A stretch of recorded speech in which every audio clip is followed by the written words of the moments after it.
top focus is with regards to Dharmasthala. In the ongoing investigation into the alleged mass grave site near Dharmasthala, the eyebrow-raising case, the special investigation team has found no human remains at point number 10 despite focused excavation today.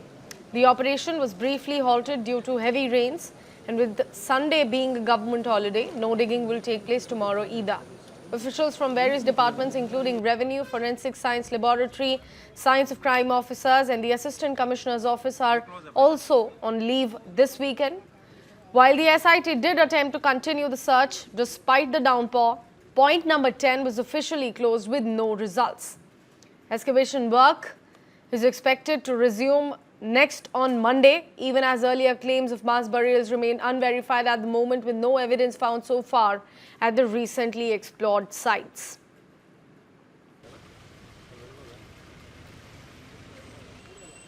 My colleague Gautam Shankar is joining us live on the broadcast. Gautam, we have been given to understand that at point number 10, nothing has been found. Also, the recent thing was that the earlier claims of mass burials remain unverified at the moment, with no evidence found so far at the recently explored site. But despite of that, how many bodies or skeletal remains have been recovered so far? Yes, Sakshi. So it's been a disappointing day today, given the fact that there's been an incessant rainfall in and around Netravati River and the adjoining forest area where the digging operations are happening to see if there are any human skeletal remains that could be found based on the statements that have been made by the whistleblower, who is actually a former sanitation worker employed over there as well.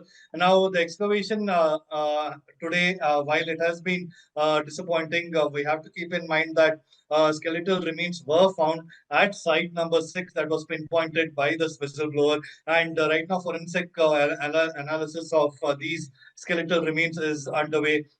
And what we also understand is that point number 10 and point number 9, these are the two sites that were actually identified by this former sanitation worker, that there are a large number of skeletal remains that you're likely to find here. And he had actually urged the officials to start the operations from here on Tuesday when the operations began in the first place. But they decided to go by a sequential order. And today they've arrived at site numbers 9 and 10.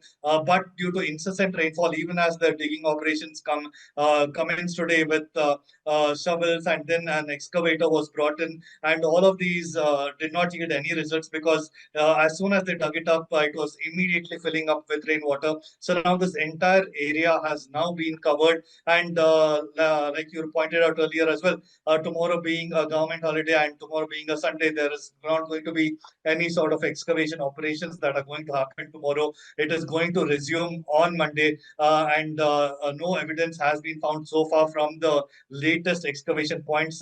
And it will be interesting to see what really happens on Monday, given that the skeletal remains are being tested right now for DNA imprints as well, Sakshi. All right, Gautam, please provide us more details with regards to the excavation procedure here. What technology are they using at the moment, considering the rainwater making it extremely difficult for the excavation for today, and also that it will resume on Monday? So how difficult will it be for the authorities to excavate it further or dig deeper, because the debris is definitely going to be there? Absolutely, because it's happening right around the season where monsoon is setting in into these coastal areas. And right now, at least at point number 6, there have been 12 skeleton bones that have been recovered, Sakshi. So it could lead to a major find. This could actually be a major find, because already the investigators have identified that the skeletal remains found at point number 6 actually it belongs to that of a male. And what they actually found is that 12 skeleton bones were found. These include two major bones believed to be from the arms and legs, and several bone fragments as well. And what's going to happen right now is that the SIT is actually urging the people who have gone missing in and around Dharmasthala to come forward and lodge a complaint, or at least reach out to them, so that if the only way they can provide some kind of relief is to do a DNA match of the person who's been found there in these spots that were actually identified by this whistleblower, and to the living relatives of these victims, and see if there can be some form of closure, and then they can actually begin an investigation. Because just finding skeletal remains will not lead to anything here. It needs to have some sort of a cause. Who was this person? Was he murdered? Was he or she murdered? What was the motive behind this? So all of these answers can only come from a very detailed forensic analysis, and to back it up, they will need some sort of a DNA match, and that is something that is going to be very crucial in the investigation going forward as well. And right now, the SIT team has completely secured all of these 13 sites that have been identified by the whistleblower here. And despite the rain and everything, they are making severe efforts to make sure the water doesn't continue to seep in, because that will just ensure that whatever human remains are there, it will be impossible to find, because already the whistleblower in this case had said that he had dug and buried these bodies at a depth of about 3 to 4 feet, but they're digging as deep as 8 to 10 feet, and they're digging these trenches as wide as 10 feet as well. But so far, only from one of these excavation points, there has been some sort of a breakthrough. But for this breakthrough to make any sort of sense, the forensic science lab and the forensic investigators actually need to put together a sort of DNA match, and then we could see this case really opening up, Sakshi. But even if at one certain point there 12 skeletal remains have been found, that makes the case itself a very big thing, and that's a big breakthrough. If he has made the claims that several bodies have been buried there and around 12 of the skeletal remains have been collected so far, that too different in nature to each other, then it's a big thing, Gautam, in the case.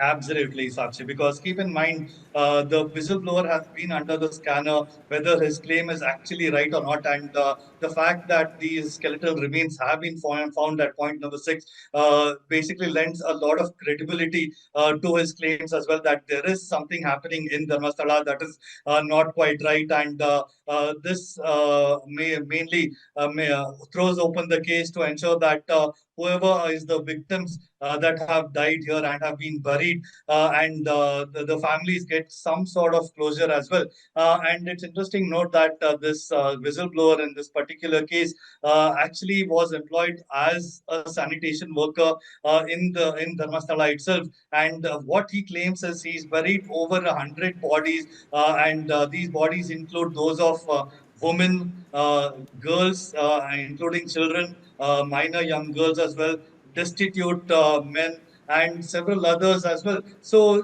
there's a massive conspiracy that could really break open if there is some sort of a linkage that these investigators are able to find here as well. And keep in mind that this sanitation worker and the witness in this particular case has been provided protection under the key witness protection scheme as well, because he feels that there is a serious threat to his life, his family's life, and that is the reason he had actually left Dharmasthala and only returned recently, given the fact that he was not able to live with the sort of moral burden that he's facing, and it didn't sit right with his conscience that such a big mass burial has taken place, and he was the one who had carried it out on the orders of his so-called masters here, and he wants to fight it out. And we can see in our pictures time and again that he has come out with a mask on his face, with a hoodie completely covered, so there is no way to identify him as well. That actually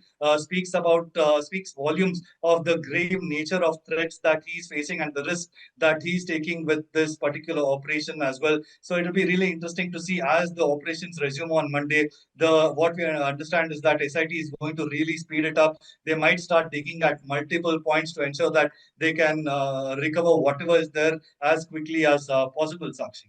Absolutely, Gautam. There is another big update that we have received here for the viewers of News9. We are continuously flashing that the witness has claimed that SIT officer actually threatened him and forced him to coerce and remain silent with regards to the case. Could you provide us more details on that front? Is it a recent update? Yes, Sakshi. So right now there is this is some breaking news that has just come in, basically with the witness and the whistleblower in this case, basically saying that he was asked to remain silent, and actually what he's claiming is that there is some sort of coercion by one of the SIT officers. Now this has come to light after a mail sent by an advocate identified as Ananya to the SIT as well. Now, this particular officer is accused of coercing the whistleblower to make a video statement retracting his original complaint. And what actually happened is that the coerced statement reportedly shifts blame to outsiders for the complaint. So, what he's looking to do is blame someone else instead of whoever you're pointing fingers at originally. So that is the kind of allegation. And if this turns out to be true, it actually, questions will be asked of the special investigation team as well, because they have been formed by the Karnataka government. And if one of their own officers has gone and coerced this whistleblower to retract or make a different statement, that is actually very, very worrying. And it will be interesting to see what really happens and how seriously the Karnataka government will take these allegations as well, Sakshi.